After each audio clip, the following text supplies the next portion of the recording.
আসসালামু আলাইকুম। সকাল ৯টা বেজে ৩০ মিনিট আজ বুধবার। বাংলাদেশ বেতার কক্সবাজার স্থানীয় খবরে স্বাগত জানাচ্ছি নাইজিন হুদা প্রমি। টেকনাফের বাহাতছড়া শিলখালীর পাহাড়ের আস্তানায় অভিযান চালিয়ে সিলেটের জাকিগঞ্জ এলাকায় ৬ বাসিন্দাকে উদ্ধার করেছে পুলিশ।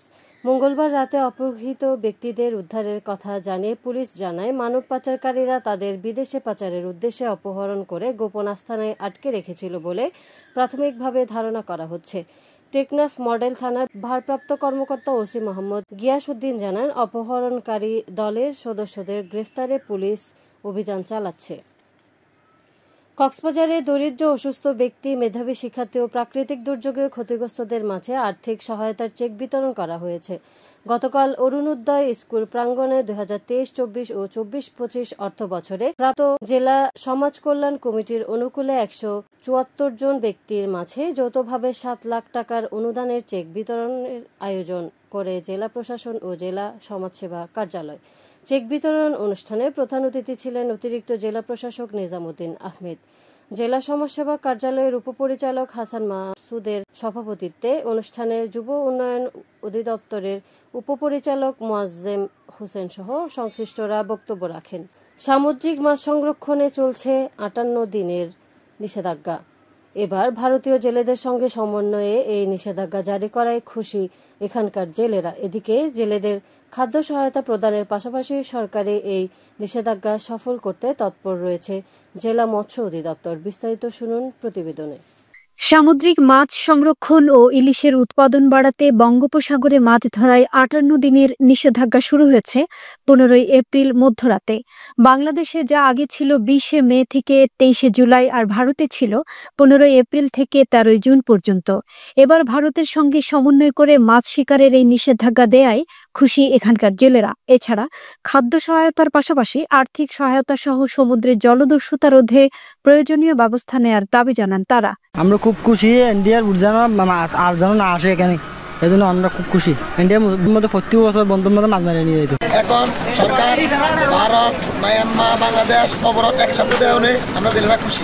চাল দিয়ে কি হবে? আমার তো ওখানে অর্থের প্রয়োজন আছে, আলু কিনতে হবে, ডাল কিনতে হবে, মরিচ কিনতে হবে, আমি টাকাটা কোথায় পাবো?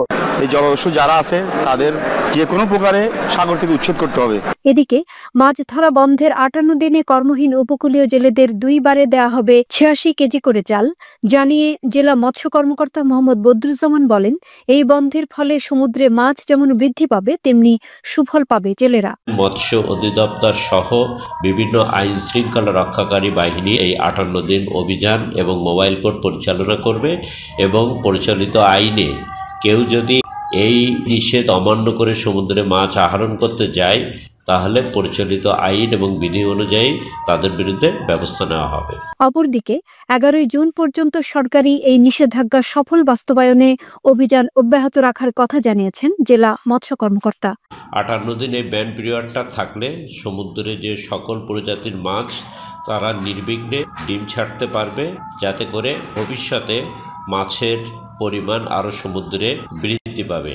এবং ব্যান পিরিয়ডটা যখন 11 জুন রাত 12:01 শেষ হয়ে যাবে, তারপরের থেকে জেলেরা যখন সমুদ্রে মাছ ধরতে যাবে তখন তারা বেশি করে মাছ আহরণ করতে পারবে। সরকার ঘোষিত 58 দিনের এই নিষেধাজ্ঞাকালীন সাগরে কোস্টগার্ড সহ সংশ্লিষ্ট আইন শৃঙ্খলা বাহিনীর টহল জোরদার ও অব্যাহত রাখার আহ্বান জানিয়েছেন জেলে ও মৎস্য ব্যবসায়ীরা। শামীম আক্তার, বাংলাদেশ বেতার, কক্সবাজার। মহেশখালীতে ভ্রাম্যমাণ আদালতের অভিযানে 4 প্রতিষ্ঠান মালিককে 60,000 টাকা জরিমানা করা হয়েছে। বিএসটিআই এর লাইসেন্স না থাকা, ওজন পরিমাপে কম দেয়া সহ নানা অপরাধে উপজেলা প্রশাসনের মোবাইল কোর্ট এই জরিমানা করে। গতকাল বিকেলে উপজেলা সহকারী কমিশনার ভূমি ও নির্বাহী ম্যাজিস্ট্রেট দীপক ত্রিপুরা গোরখঘাটা বাজার ও বড় মহেশখালী নতুন বাজার এলাকায় এই মোবাইল কোর্ট পরিচালনা করেন। এ সময় বিএসটিআই পরিদর্শক রঞ্জিত কুমার মল্লিক সহ আইন শৃঙ্খলা বাহিনীর সদস্যরা উপস্থিত ছিলেন।